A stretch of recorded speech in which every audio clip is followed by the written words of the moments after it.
రెండవ రాజులు 21వ అధ్యాయం. మనష్షే ఏలనారంభించినప్పుడు 12 ఏండ్ల వాడై యెరూషలేములో 75 సంవత్సరములు ఏలెను. అతని తల్లి పేరు హెప్సిబా. అతడు యెహోవా దృష్టికి చెడుతనము జరిగించుచు ఇశ్రాయేలీయుల ఎదుట నిలువకుండా యెహోవా వెళ్ళగొట్టిన జనములు చేసినట్లు హేయక్రియలు చేయుచూ వచ్చెను.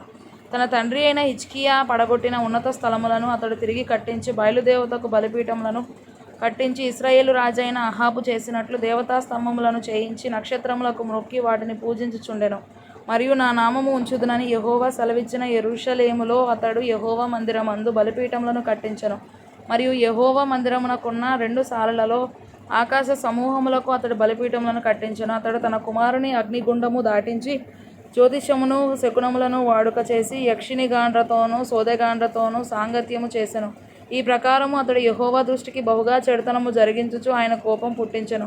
యెహోవా దావీదునకును అతని కుమారుడైన సొలొమోనునకును ఆజ్ఞ ఇచ్చి, ఈ మందిరమున ఇశ్రాయేలు గోత్రస్థానములలో నుండి నేను కోరుకొనిన యెరూషలేమునందు నా నామమును సదాకాలం ఉంచుదునని సెలవిచ్చిన యెహోవా మందిరమందు తాను చేయించిన అషేరా ప్రతిమను ఉంచెను. మరియు ఇశ్రాయేలీయులకు నేను ఆజ్ఞాపించినదంతటినీ నా సేవకుడగు మోషే వారికి రాసి ఇచ్చిన ధర్మశాస్త్రమును వారు గైకొనిన ఎడల వారి పితరులకు నేనిచ్చిన దేశంలో నుండి వారి పాదములకు ఇక తొలగి పోనీయని యెహోవా సెలవిచ్చిన మాట వారు వెనక ఇశ్రాయేలీయుల ఎదుట నిలువకుండా యెహోవా లయము చేసిన జనములు జరిగించిన చెడుతనమును మించిన చెడుతనము చేయునట్లు మనష్షే వారిని రేపెను.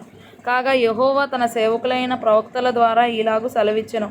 యూదా రాజైన మనష్షే ఈ హేయమైన కార్యములను చేసి తనకు ముందున్న అమోరీయులను మించిన చెడునడత కనుపరచి తాను పెట్టుకున్న విగ్రహముల వలన యూదావారు పాపము చేయుటకు కారకుడాయెను. కావున ఇశ్రాయేలీయుల దేవుడైన యెహోవా సెలవిచ్చినదేమనగా, వినువాని 2 చెవులు గింగురుమననంత కీడు యెరూషలేము మీదికిని యూదావారి మీదికిని రప్పించుచు నేను షోమ్రోనును కొలిచిన నూలును అహాబు కుటుంబీకులను సరిచూచిన మట్టపు గుండును యెరూషలేము మీద సాగలాగుదును. ఒకడు పళ్ళెమును తుడుచునప్పుడు దాన్ని బోర్లించి తుడుచునట్లు నేను యెరూషలేమును తుడిచివేసెదను. మరియు నా స్వాస్థ్యములో శేషించిన వారిని నేను త్రోసివేసి వారి శత్రువుల చేతికి వారిని అప్పగించెదను.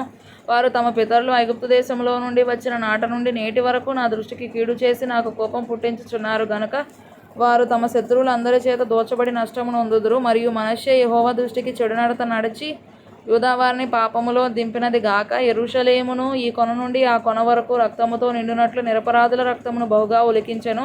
మనష్షే చేసిన ఇతర కార్యములను గూర్చి అతడు చేసిన దానిని అంతటిని గూర్చి అతడు చేసిన దోషమును గూర్చి యూదా రాజుల వృత్తాంతముల గ్రంథమందు రాయబడి ఉన్నది. మనష్షే తన పితరులతో కూడా నిద్రించి ఉజ్జా యొక్క తోటలో తన నగరు దగ్గర సమాధి చేయబడెను. అతని కుమారుడైన ఆమోను అతనికి మారుగా రాజాయెను. ఆమోను ఏలనారంభించినప్పుడు 22 ఏండ్ల వాడై యెరూషలేమునందు 2 సంవత్సరములు ఏలెను. అతని తల్లి యొట్బయూరి వాడగు హారూసు కుమార్తె అయిన మెషుల్లెమెతు. అతడు తన తండ్రి అయిన మనష్షే నడిచినట్లు యెహోవా దృష్టికి చెడునడత నడిచెను.